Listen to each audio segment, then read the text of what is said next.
Saan po magpa-park?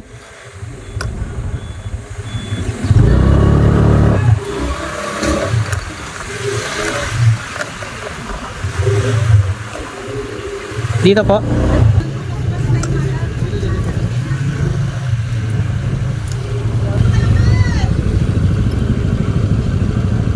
Diretso pre.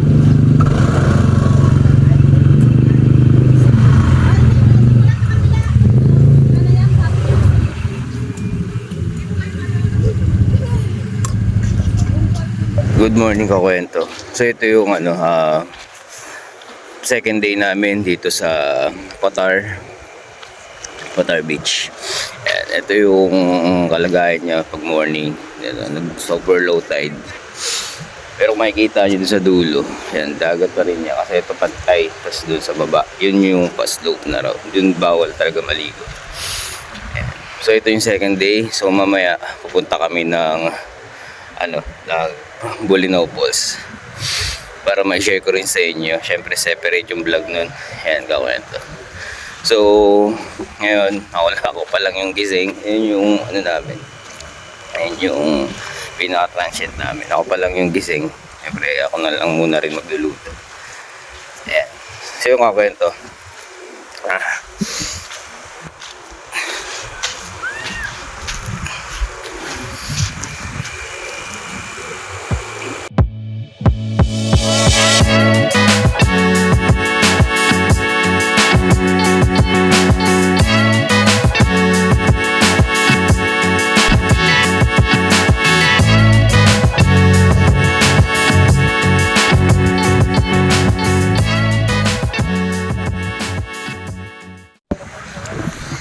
kakwento.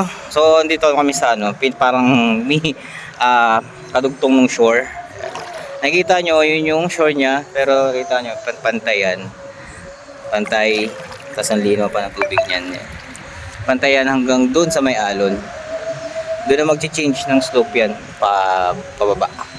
Yan. So yung kakwento, so solid, ganda ng beach na to. Part to ng Patar sa dito sa Pangasinan. At ay mahaba kasi yan. Mula doon hanggang doon. Yung nakikita nyo na brown sand na yan. Doon pa yan sa kabila. So maraming dito, maraming mga resorts na pwede nyong pag-stayan. Pero kami, pinili namin si Honduras Transient Inn. Napaka-solid nila ma'am, babait. Lahat ng kailangan namin nandyan na. Ayan. Tapos super accessible din yung mga tindahan. Kung just in case nakulang kayo ng mga gamit nyo or mga kakainin lulutuin, accessible dyan. Okay. Yung kwento, so walang entrance, wala kaming binayarang entrance dito. Ang lang talaga, yung accommodation nyo na lang yung babayaran nyo. Yung kwento, dun sa accommodation na kinuha namin, ang dami na niyang package. Yung kinuha namin is air condition. Ayan, nagbayad kami ng 7,000. Tapos lahat na, air condition. Tapos yung cottage, meron pa siyang free na cottage doon. Tapos yung pinaka place namin is may terrace. So kita namin yung buong shore ng dagat yan. Tapos yung kwento, kagandahan pa dito, accessible lahat ng kailangan nyo. Mga kaldero, mga lahat wala na kayong iintindihin pa. Wala na kayong dadalhin. Actually, di ko dinala yung mga mga pang travel equipment natin. Kasi nga, ando na lahat eh. So nakalas tayo ng mga mga dalahin. Yan, kwento. Tapos may include na rin yun, siyempre water, malinis sa water dun sa accommodation. Tapos kakwento, i-PM nyo lang sila sa sa page nila, Honduras Transient Inn. Ayan. So naman sila ma'am, attentive naman, nagre-response kagad just in case sa mga inquiries. Yan, kakwento. So isa sa, siyempre, pinuntahan natin itong Patar Beach, napaka-solid. Ayan. So ang accommodation namin dito, kumain ng 3 araw sa 2 gabi. Sa mga gustong umabol, habang summer pa, isa to sa pwede nyo puntahan dito sa Pangasinan, Kakwento. Dito sa Honduras Transient Inn dito sa Patar, Pangasinan.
Kakwento.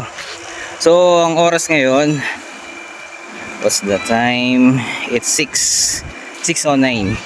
So, isa sa attraction dito, kakwento. Dito sa Patar, Pangasinan. Saka dun sa transient namin. Ito. Ayan, kakwento. Yan, sunset. Napaka-solid ka kwento. Ang ganda. Buti na-capture ko to kasi bukas mag till morning na lang kami. Kagabi hindi ko siya na-shoot. Kaya ngayon na-shoot ko siya. Grabe, pasolid ka kwento. Ayan. Hey.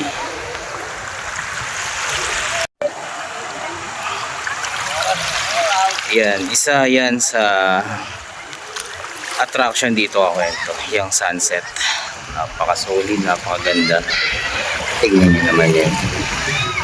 Wow! Another good morning kakwento. So ito na yung pang third day namin. Maya magpapak na kami. Siyempre na-enjoy muna namin yung mga kasama ko yan. Naliligo. Susunod na rin ako dyan. Yung kwento, in additional ko nga sa accommodation na kukunin nyo, mag-start yung price ng 3,000 to 3,500 depende sa packs nyo. Baga depende kung ilan kayo. Pero kasama na doon, include na doon lahat. Lahat ng kailangan nyo talaga dito sa sa transient. Provided na yung lutuan, meron pa kayong isang free na cottage sa baba. Tapos itong kinuha kasi namin, ito yung room. Yan yung room. Good for 10 packs to kasi. Yan. Tapos ito, gamit pa namin to yung pinaka view deck namin. Yan. Terrace. Tapos sila mo naman. Paglalabas ka tuwing umaga, ito na makikita mo. Napaka-solid. Yun nga kakwento. So ang mag-i-start yung price doon sa accommodation 3,000 to 3,500 depende sa packs kung ano pa yung i-increase nun. Tapos yun, aircon na rin pala to kakwento. Aircon na rin yan. Tapos with one electric fan sa loob. Yun, lahat na lang kailangan nyo dun sa accommodations, nakapackage na lahat yun. Lutuan, mayroon kang free na tubig, isang galong tubig, yan. Yun yung nakuha namin. Tapos isa pa sa pinaka gusto ko talaga dito, sila nanay, yung pinaka nagbabantay dito or owner, napakabait, napaka-solid. Lahat ng question ko, lahat ng pangailangan namin na ipoprovide nila.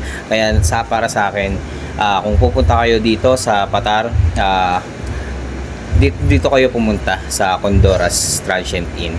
Solid dito ako yun. Yan. Tapos ito pang view. Wow.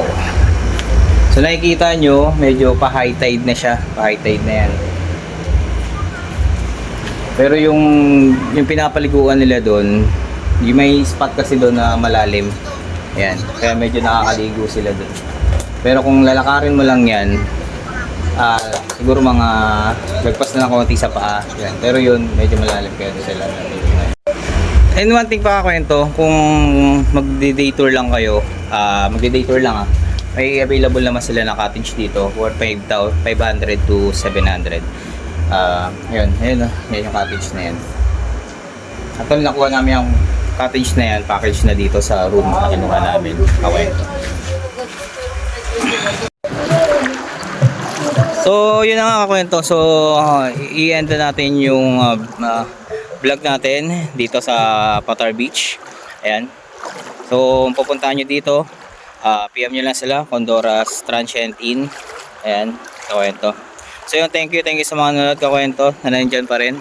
Sa mga hindi pa napag-subscribe, huwag nyo nang kalimutan na i-click yung subscribe button.